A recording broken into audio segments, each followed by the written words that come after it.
Okay. The first thing that when we talk about the 4250, the first thing that we want to do is probably get it up to date, right? And we need to get it connected to our system so that we can do some of the basic functions. And so the first thing that we want to do is we want to go here, and on the back of the switch, there's a port that's called the OOB port. And this is basically a port that you can use to direct interface with the switch regardless of its configuration. Okay, so it's actually super helpful. I know some network guys that actually put these ports on patch panels and label those patch panels, and then when they're in their network room, they just click into that one with their computer, and they can access the actual switch from there. The switch will have the same IP address on that OOB port, and so it's super easy to put your computer on that network port and then connect your switch to it. So let's go ahead. I have this cable pre-plugged into my computer, and I'm gonna plug this into the OOB port. Now, one of the things that you should do is we're gonna go to our control panel, and let me share this on a secondary screen with you so that you can see what it is that I'm up to. Okay, so we're going to go over to control panel, and we're going. Oh, I'm over here in the corner, by the way. We're going to go over here to control panel and go to network and sharing center.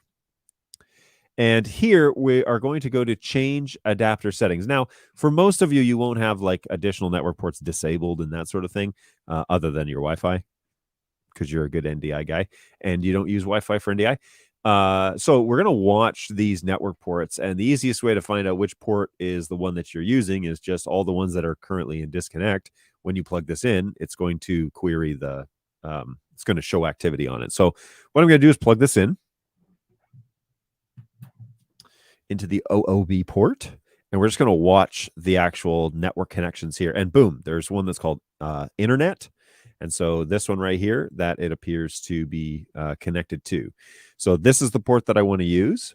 And we are going to just jump. We're going to, whoops, it always opens on the second screen, which is why I want to make sure I'm doing this right here. But okay, so it's going to open this for, let me put this on the screen real quick.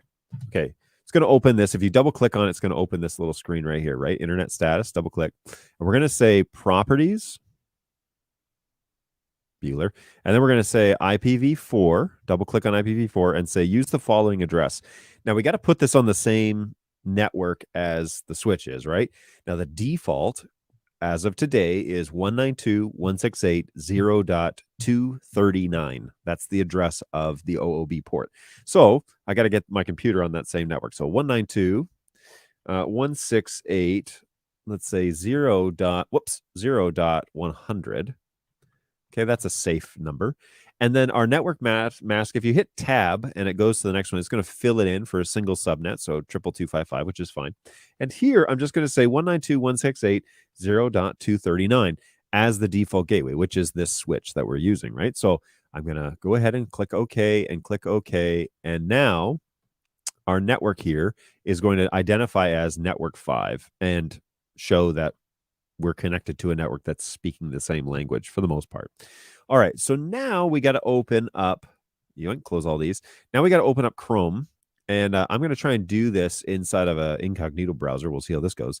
And the first thing I want to do is acquire the firmware for my switch. So what I did was I typed in the almighty Google, Netgear 4250 dash, and then the number that's on the front of this switch. So that's dash 10G2F dash PoE plus. And it came back with, you probably have the 4212P, which is correct. That's what this switch is. So if I click on that link, there we go. It's going to take me to this support site, okay? And I just typed in like firmware download or whatever it was that I'm looking for. So to take me here, and I'm going to say downloads. It's going to oddly slide me down the page.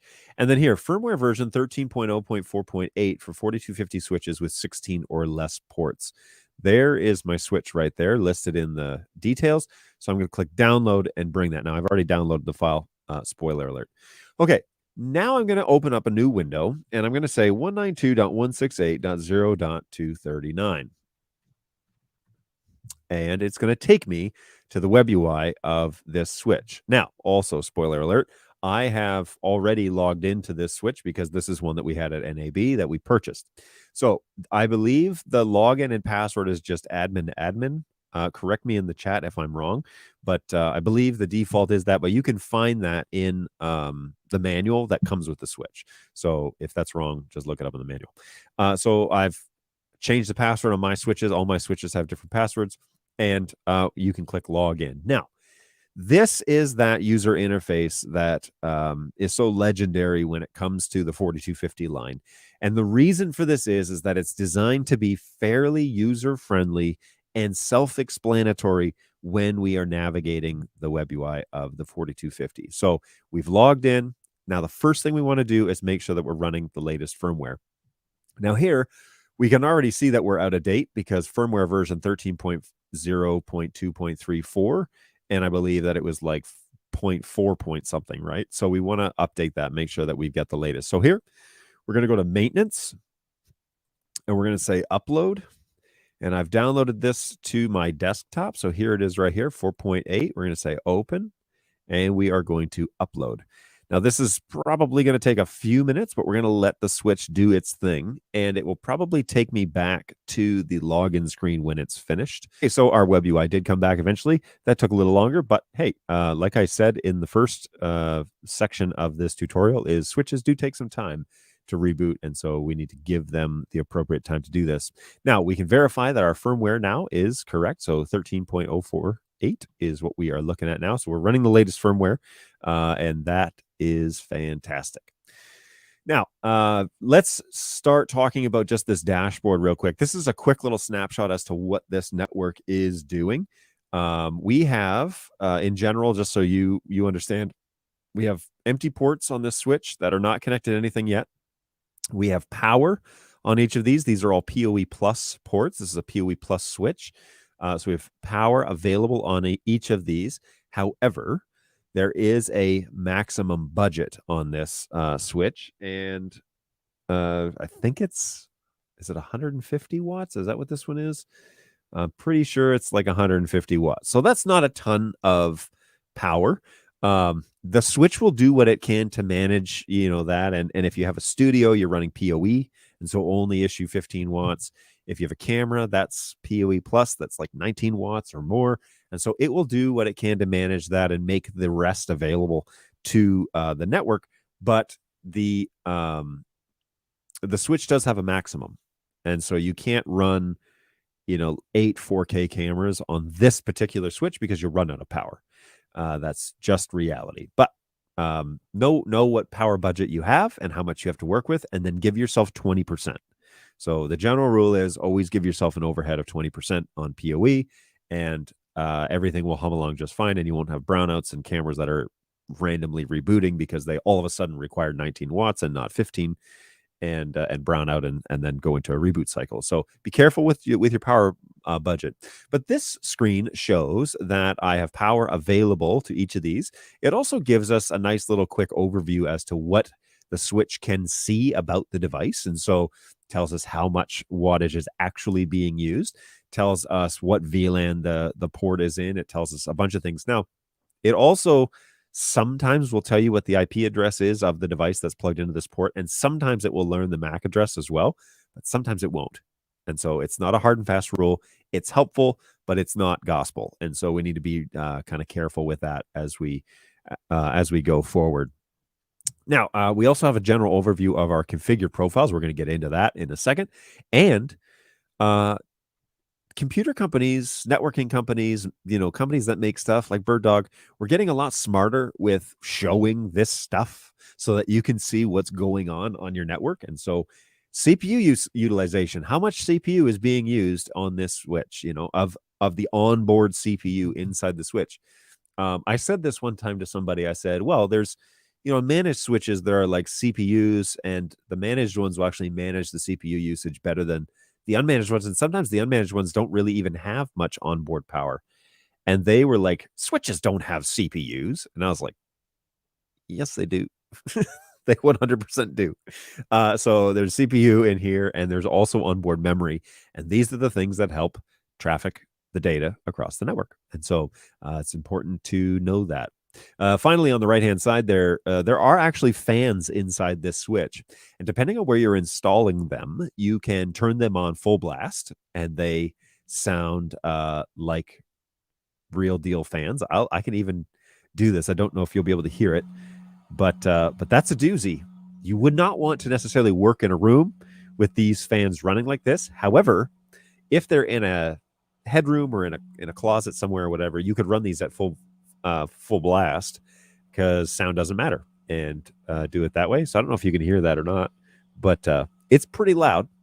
And then we can also turn them down to quiet mode, which is what I suggest most people run these in, especially if the switches are in a place where they're going to be around people.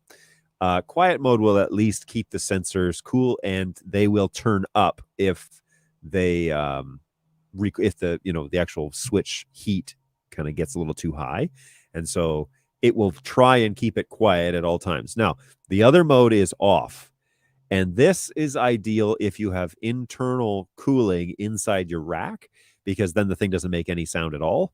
But they actually make rack units that have like air conditioners in them, basically, that keep your whole stack cold. Switches, you may not know this, but switches blow the air from one side to the other, like I think it's from right to left. Let's see, or left to right, one or the other. That doesn't really matter. And then servers go from front to back traditionally. And so depending on how you've designed your actual network rack and whatever, that will dictate how you cool them. But there are onboard fans. For the most part, the quiet setting is good enough for having the switch in the room with you. The switch that's down there that runs all the cameras in my studio runs in quiet mode, and it generally can't be picked up from this microphone. And this one is now returned to quiet mode, and it's awfully quiet. So that is really cool. And you can change that right here on the dashboard. No need to go into like maintenance settings and blah, blah, blah. It's just one click and it does it. And then it gives you the actual sensor temperatures and that sort of thing right here. So you want to keep that as low as possible, but monitor that over time, especially after productions or during productions. That's a good piece of information to know. So that's our dashboard.